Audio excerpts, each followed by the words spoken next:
Greetings, peeps. How the hell are you? I hope you're doing okay. Hope you're doing well today. One person that I know not doing well, and I don't want this channel to turn into like a tribute channel. Usually I can't stand it when, shows take all these timeouts to talk about people dying and people that we don't really know, and we're supposed to fake mourn the death of these people that we don't really know or appreciate. Sinead O'Connor died last week, and that was a bummer. Today, I just found out literally minutes ago, Paul Reubens, Pee Wee Herman, dead. That is a bummer, man. For me, that is a serious bummer. Paul Reubens, he was 70, had cancer. He privately had cancer. He didn't announce it like a real man. He didn't blurt it out and look for phony, fake sympathy. He just dealt with it the best he could. And I guess he'd been battling it for years. Paul Reubens is dead. Man, that sucks. That one hurts. If you're a boy and you grew up in the 80s, Pee-wee's Big Adventure changed your life. It did. And I'm going to be watching it tonight for the 500th time. I have that entire movie memorized, and I'm proud to have that movie memorized. It is a great movie, one of the best comedies of all time. Still to this day, Tim Burton's best movie. His first and best. He never made another movie that was better. Pee-wee's Big Adventure. Go watch this movie. Yeah, Paul Reubens dead, age 70. What a bummer, man. Yeah, that one hurts. And I never ever envisioned in my life that I'd be talking about Pee Wee Herman and Pop Weed itself in the same breath, but that's life for you. Weird shit happens. And it also happens here at Weird's Bar and Grill. Very weird. I'm starting my Pop Weed Itself series with this because I listen to it. A lot of these videos I do, I've recently heard it. I was listening to this morning. And it occurred to me that this album is not a bad starting point. If you're a Pop Will Eat Itself, if you're curious about Pop Will Eat Itself and you're new to them, you're a newbie, this isn't a bad place to start. They have another compilation called 16 Different Flavors of Hell, and that's basically 16 cuts from their catalog, all the studio versions. And that's a good place to start. Maybe better than this, but this isn't bad. This is a live album that the record company decided to put out after they had put out Looks in the Lifestyle, or Looks or the Lifestyle. Is it or and? I don't remember. I think it's Looks or the Lifestyle. I don't know. You know what? I have a computer right here in front of me. I'm going to look that up because I get tired of you guys obsessing on tiny little details that don't really matter. Looks or the Lifestyle, yes. This was released right after that. And it's not a bad place to start. It's an excellent live collection. I don't really like live albums, as I've talked about before on this channel. But this is good.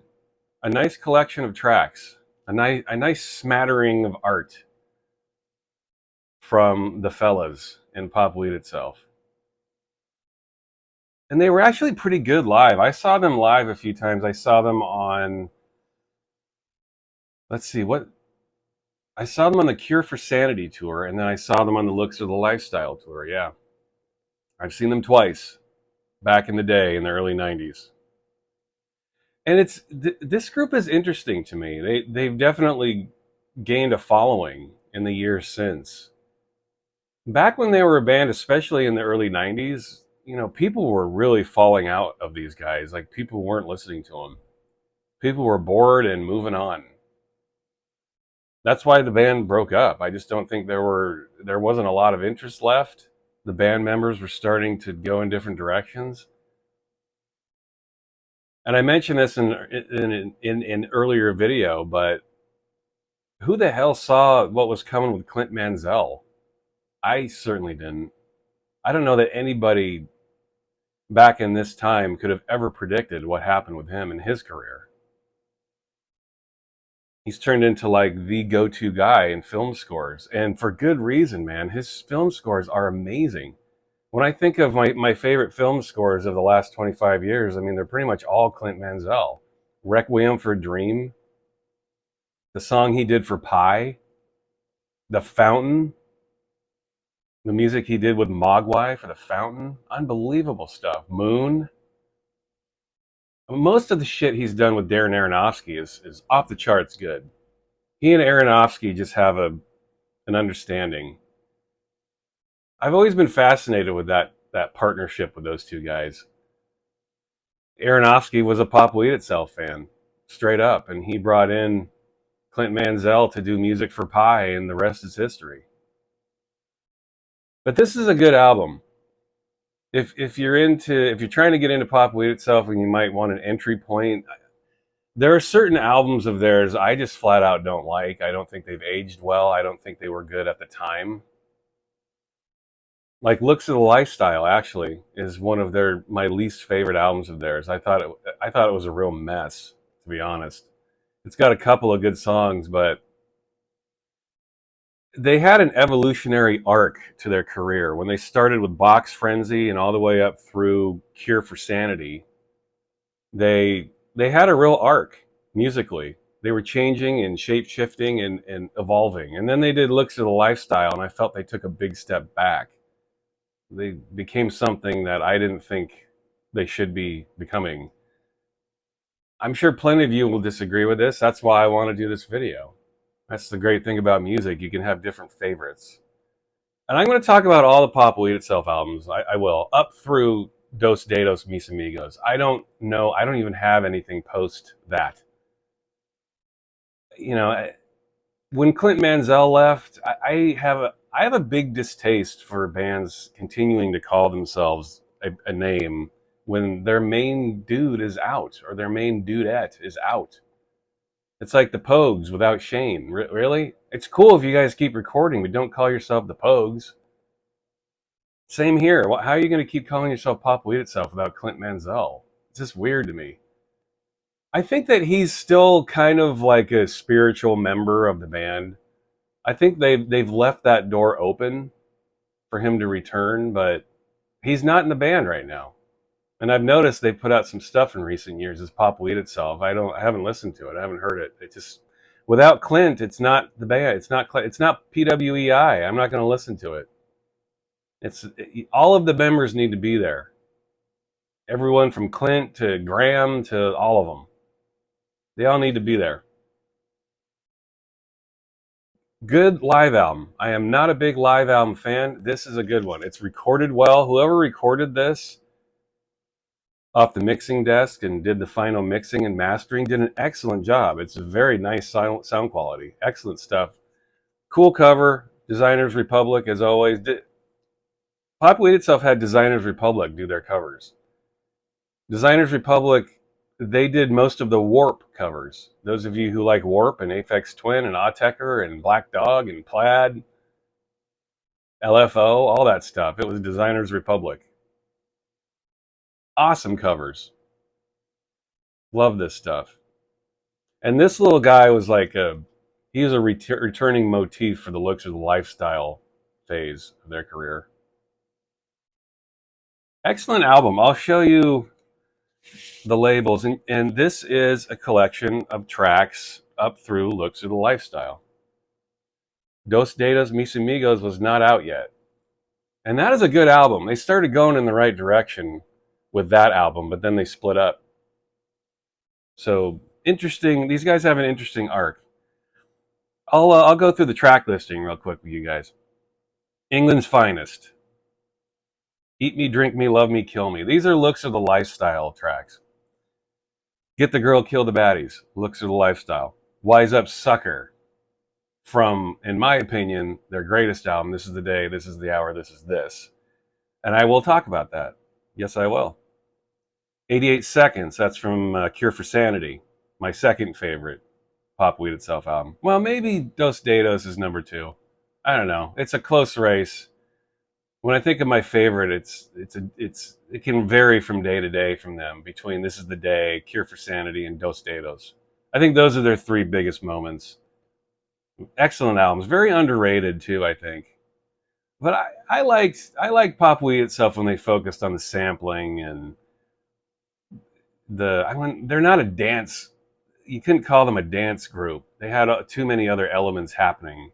But yeah, This Is the Day and Cure for Sanity. I always thought that was their peak. Late '80s, early '90s. They were killing it in that time. Karmadrome, that's a Looks of the Lifestyle track.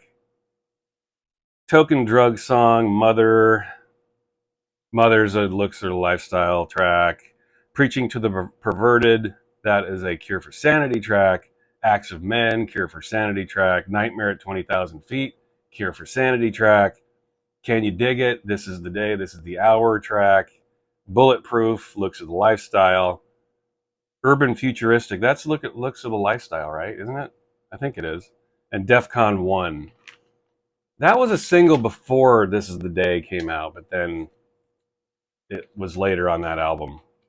Right? Wasn't that on? That was on This Is the Day. DEFCON 1? I'm pretty sure that was on This Is the Day, This Is the Hour. Or was that just a single? No, that was on the album. It was. Time goes by and you forget things, guys, and they didn't do anything. There's nothing on this album from their early shit, from Box Frenzy or Poppycock. None of that era is on here. But I was listening to this morning, and I enjoy this album. I talk about how I don't like live albums, but I do like this.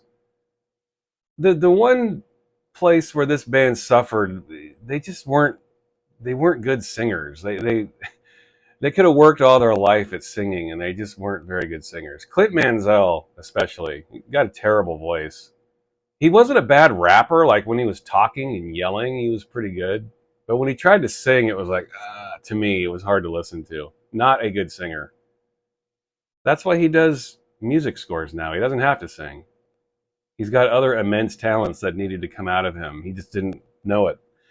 You know, Clint Mansell, too, it doesn't surprise me in that they sampled so much from film. In that aspect, it doesn't surprise me that Clint Mansell ended up being the film score guy.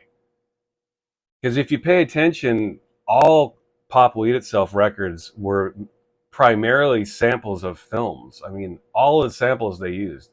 They did use music samples, but the really key samples that you noticed were always film samples. I mean, Blade Runner. They sampled Blade Runner to death. You know, Batman. They were always sampling film. There's so many samples of film on their records, you can't even count them. So in that way, it doesn't surprise me that Clint Mansell ended up doing what he did. Their music, at least they wanted their music to have a very filmic feel to it. Sometimes it does. For the most part, Pop Will Eat Itself they were what they were. At their heart, they were a rock band. They called themselves Grebo. You guys, you PWEI guys, you remember this. They were Grebo rock back in the mid 80s. Grebo, Grebo, Grebo. You know, Grebo was meant to mean like it was a tag for music that was rock and hip hop and sample culture and dance and disco. That was the idea of it. You mash it all together. You remember Clint Mansell's line on Can You Dig It? We dig Renegade Soundwave and AC/DC. That is a perfect way to sum up Pop Will Eat Itself. He made it clear, like, this is what we're into. This is what you're getting. If you can expand your mind enough to love AC/DC and Renegade Soundwave, you're gonna get it. If you don't like that, then you're never gonna get it. You're either on board or you're not. I was on board because I love AC/DC and Renegade Soundwave. I love them both. Made sense to me. I'll talk about the albums, I will. But I wanted to start with this. Kind of a cool greatest hits